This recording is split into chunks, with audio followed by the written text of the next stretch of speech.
ano yung gusto mo sa mo? Ano yung, kanino ka na-attract? Sa yung low-key lang, yung hindi yung alam niya maganda siya. Yung parang, ano mo yung very simple lang. Tapos, ano, maalaga ba? Ano gusto ko na maalaga? Gusto ko na malambing, maalaga, maakap, sweet, ganyan. Mukhang namimiss na magrelasyon. Pag mga nagbi-beach ka, wala kang kasama sa beach? Mga friends, cousins, actually, kasi malaki family namin. So, family pa lang namin, buong barkada. Pero meron ka mga close friends sa showbiz? Actually, si Lizelle na yung pinaka-close. Kasi tagal ko na siya, very comfortable na ako. So, 3 years kami kasama sa Voltes 5, tapos dito ulit. 3 years. Ano patagal ba yung Voltes 5? Tapos magkasama kami ulit ngayon. So, alam mo, nagsimula yung Voltes 5, hindi kami close. Hindi kami nag-uusap. Pero, ano ba namin, actually super comfortable. Yun lang. Parang wala, hindi na kami naiilang kahit ano. Kahit ano. Walang ilang. Pero nothing romantic? Nothing romantic naman. Sa ngayon ba? Oo naman, kasi alam mo, ako kasi hindi ako nagre-relationship ng hindi ko kilala. Sa ngayon pa lang sobrang kilala ko na siya. I mean, personally, may mga problems kami na sa amin lang. So malapit na? Very close kami.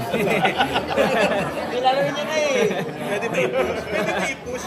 Pwede na i-push. Kasi, ewan ko, dapat maingat ka sa ganyan dahil aalagaan niyo kung ano yung meron kayo eh. Alam mo, may maling decision lang dyan, baka magkaroon ng drift. Alam niyo na yan. Kasi nagpo-post ka pa rin ng mga sexy ka, di ba? Di na masyado. So, pa rin nagme-message sa'yo na limited na nga yung mga sexy posts eh. Wala lang, para mag-graduate ng paon. Hindi, pero inaabangan lagi yung sa'yo. And then, once in a while. May nagme-message mo rin ba sa'yo? Oo naman, pag ano. Oo, normal naman. May message pag ano. Binabasa mo ba? Paano ka nagre-reply? Ay, hindi ako pag kunwari, depende sa ano eh. Depende sa tono ng pagkakasabi. Kung very appreciative lang naman, hindi thank you ka. Pero kung iba, iba na yun. Kung ano, parang gusto pa, tapos medyo mukhang pwede naman. Pag pwede naman, hindi. Pwede mo mataypan. Ako sa ngayon, dati ganyan ako. Pero ngayon, very ewan ko, focused. Focused ako sa goals, sa sarili, ganyan. And doon ako nag-grow eh. Kasi ever since na nagkakaroon ako ng yung mga past relationships ko, lahat kasi give all ako. Minsan nakakalimutan ko yung safety ko, yung ano. So ngayon, ako sobrang okay ako na. Very happy na, very healthy ako. Nagkaroon na ba ng nanganibang safety mo?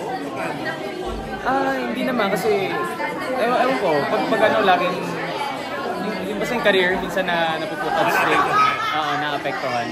Minsan nawawalan ako ng oras, tulog, mga ganyan. Nakakalimutan mo yung sarili mo? Nakakalimutan ko yung sarili. Actually, nawawala yung focus ko. Yun yung pinaka-reason.